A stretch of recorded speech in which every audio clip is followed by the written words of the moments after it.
Hey, what's up guys? So I've actually purchased 3 robot vacuums in my day, the newest of which is this guy right here, which I'm going to talk about for the majority of this video. But the reason I mention that is the first 2 vacuums I bought actually didn't get much use. They ended up just kind of sitting in the corner collecting dust and were kind of like a bad buy in my opinion. And a big reason for that is when I purchased them, I just didn't know some things about them. So that's really what I want to accomplish in this video, is teach you about this vacuum right here and teach you what I think is important to know when it comes to whether or not you should buy this vacuum. So in case you don't know, this Roborock S7V Max Ultra is the biggest and best out, at least at the time of this video, pretty much for 2022. This is going to be the top-notch vacuum. It has all the bells and whistles. And not only that, but it accomplishes the features the bells and whistles can provide the best. And its big claim to fame is that it both vacuums and mops at the same time. You don't have to remove the mop. It can go over carpet and lift the mop and all this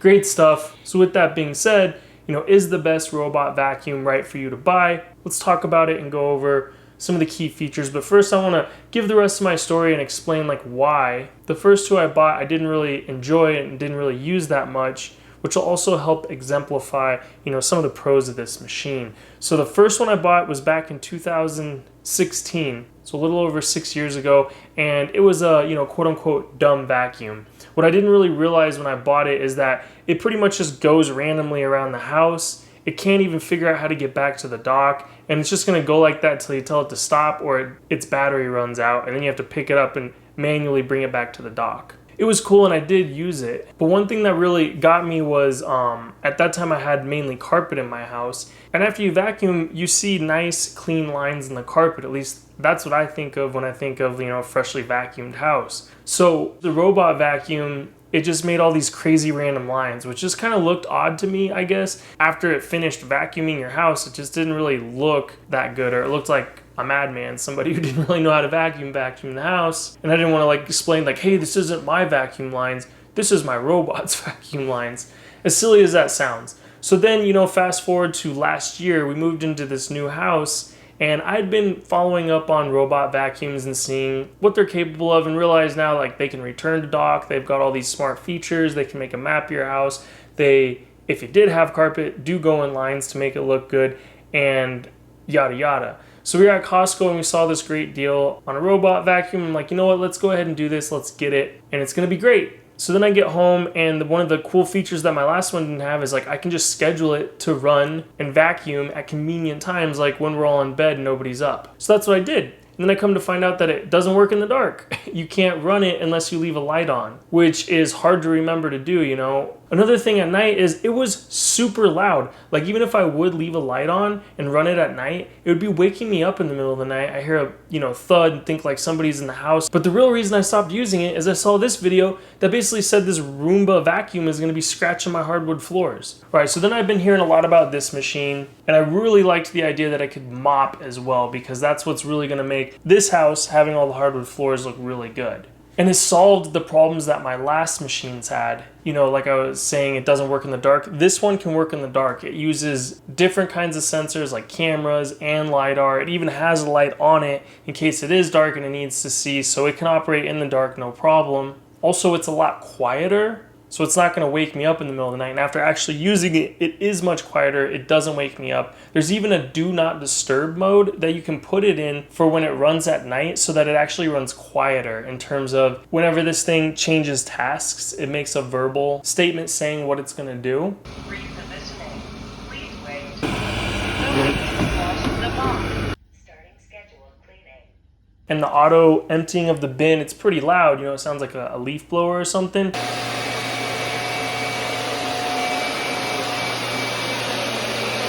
It doesn't actually do that while do not disturb is on. It waits till afterwards to clear out the bin. It also doesn't bump into things the same way the Roomba did, so it's quiet and it actually can work at night, and it's really nice and convenient. So first off, I really want to say I do really like this machine. I would recommend it. I am enjoying it. I am actually using it. With that being said though, I do want to educate you and tell you about some of the things that you might not see or hear out there. It seems like it's all sunshine and rainbows, which for the most part it is. Like I said, I don't want to knock this machine. I want to be clear that I do like it. I do recommend it. I just want to make sure you have the full picture and education.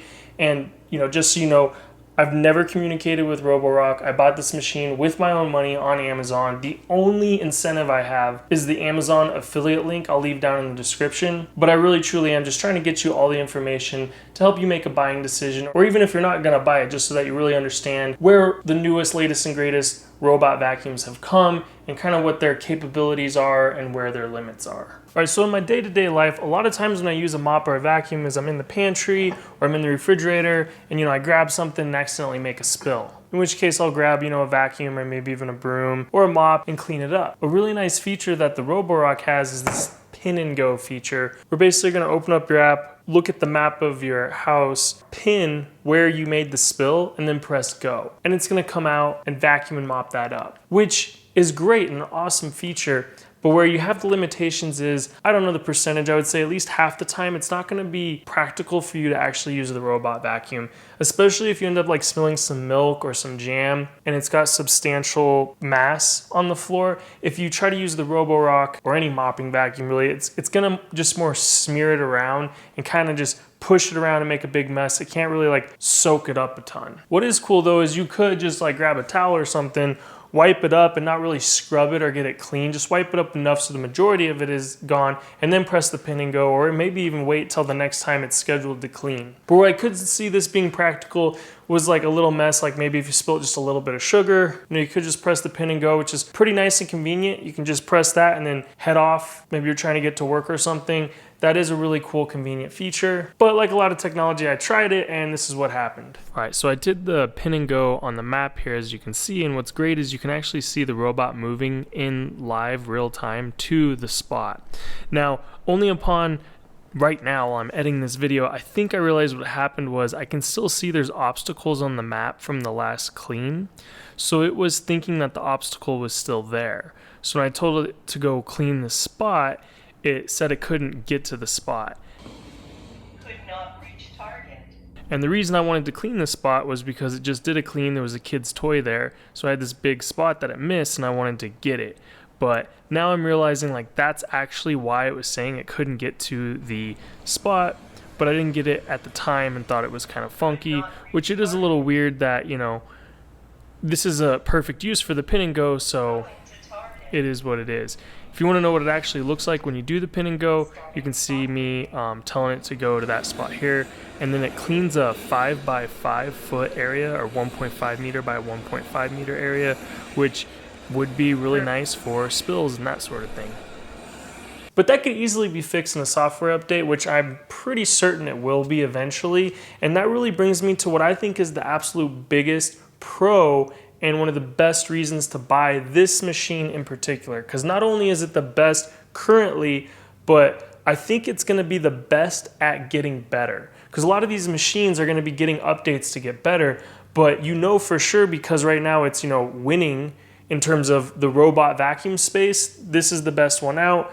Roborock is like winning that race, which is super competitive. So that they have a good team behind them. And then furthermore, on this machine, it has all the bells and whistles. It has all the different sensors and components so that when a new thing is learned, that Roborock with their good team and having all the components needed to do something, they're going to be able to implement that and put it in a software update. And I would bet on them being able to do it better than if I bought a different vacuum, which is pretty cool that, nowadays with updates and stuff, you buy it, but it just continues to get better and better as time goes on. All right, so I think it's fair to say that this is the most maintenance-free robot mopping vacuum there is, but it's not maintenance-free completely. So if you're thinking you're gonna set this and forget it for weeks, that's just not the case. So this guy right here is the clean water. And you can see it's a pretty large reservoir, but at least for me, where my map says about 12 to 1300 square foot of cleaning, I get 2 cleanings out of it before I need to refill this. So if you're gonna do something like run it every day, you're gonna have to fill it up 2 to 3 times a week. And if you do something like, 4 times a week, you'll have to refill this at least twice. And it really just depends on the size of the area that it's cleaning. I think it says it can do about 3,000 square foot, and it's incredibly efficient with the water. I feel like the water is actually used more for cleaning the mop than actually in the reservoir. The reason I say that is a neat thing with the Roborock is if it runs out of water, you're gonna get a notification saying that it ran out of water, but it's gonna continue to do its cleaning cycle, and the little reservoir in the machine that holds the water will probably last the rest of the cycle. At least it did for me. So if it runs out towards the beginning or in the middle of the cycle, it'll still finish cleaning the floor, but then the next time you're definitely going to want to put water in there so it can actually clean the mop head, because that's essentially what happens is it goes back, wants to clean the mop head, says it can't, and then it goes back out and does its thing. Clean tank error. Check tank clean. But it is nice to know and cool that if you do forget to do it, it'll still run its cycle, it'll still do its scheduled cleans. It's just going to be dragging a dry mop around and not really doing the mopping action, but it will be doing the vacuuming. So that, along with actually emptying the dirty water, is going to be your biggest maintenance with this machine. And you already know where that's going. Eventually they're going to have it to where you can just hook it up to a sink to where it dumps its own dirty water and refills itself. But the other thing with maintenance that they did a really good job on is in your app, you can actually see all the components that you need to replace, and it'll tell you the lifetime of the components and when they should be replaced. But let's look at this. You can see there's hair on this guy already building up. There's hair on this wheel guy right here. And this is after 4,500 square foot of cleaning over 4 days.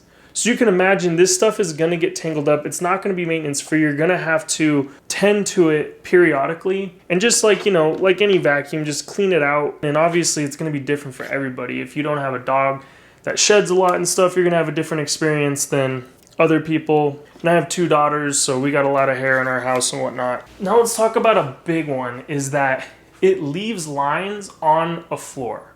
All right, now this might be different for everybody. I was thinking maybe with the darker hardwood that I have, it's more noticeable. And the only time I actually really see it is when the sunlight is hitting it. So maybe you're in a situation where you don't have a lot of natural light, so it's not going to be an issue. And the big thing here is it's definitely more noticeable the dirtier the floor is. Which what that really means is that you're going to have this thing run a lot if you want to avoid those lines. Because if you let it sit for, 3, 4, 5 days a week, the floor is going to become a lot dirtier and those lines are going to be left a lot more. Versus if you're running it every single day, it's a lot cleaner, so the lines shouldn't be as prevalent. But these lines here is after, again, 3 runs in 4 days, and the last 2 were back to back basically.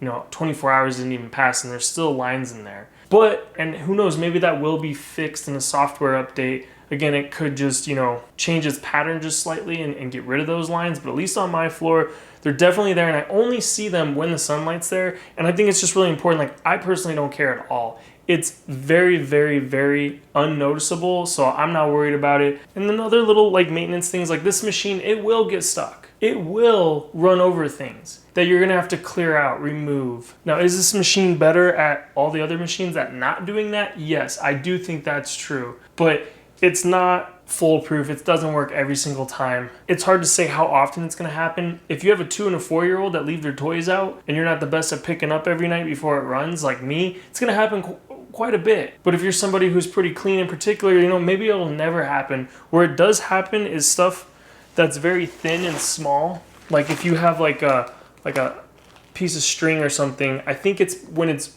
rolling, if it doesn't have enough height off the ground, it's going to miss it and it's going to hit it. And a lot of times it'll be going forward and it'll just grab the edge of something and get tangled up, move it in there. I was able to get this one on video, and it's these little things right here. I think it gets stuck in, and it might even see it, but then it's going to hit this and it spins it around and then it grabs it. And there's just a lot of different scenarios where it can happen, but it is really, really good at obstacle avoidance. I mean, it's night and day compared to what I was used to. And luckily, I do have a dog and a cat. They normally don't go to the bathroom, but my cat does like to throw up and leave, I don't know if it's a hairball or what, but she likes to just puke in the middle of the floor. And thank goodness this thing did detect it and it didn't run it over, because that would have been a horrible mess to clean up. And I'm positive the last Roomba I have would have definitely ran that over. So the point is, I'm just making is, if you see all these reviews and saw sunshine and rainbows, they're correct. This thing is awesome for what it is. But robot vacuums in general, you're going to make mistakes. You're going to have to fix those mistakes, but it's a heck of a lot better than doing it yourself. All right, so let's talk about the price. It is pretty darn expensive. At least of right now, it's about $1,400 if you're going to get the MaxV Ultra that has the huge docking station for the mopping. They do have other models. If you don't have hardware and you don't have the mopping feature, you can go other routes, but that's a lot of money, $1,400, and only you'll be able to decide if it's worth it to you. But enough about the bad stuff. You know, I want to really focus the rest of this video on what is so great about it and all the cool, neat features that it does have. Like I said, $1,400 is a lot of money, but one thing I noticed when buying is it felt like a quality piece of electronics that's worth $1,400. It kind of reminded me of Apple. You know, even the packaging was really elegant and nice. You could tell they took a lot of time and care into thinking through the full process. Just from opening it, you can see this nice, you know, big one-page instructions that has nice pictures, and the whole setup process was surprisingly easy because I've bought another tech and done other reviews where it takes like hours to get everything set up and to really learn it, where this was refreshingly simple. The way the app is designed is really good.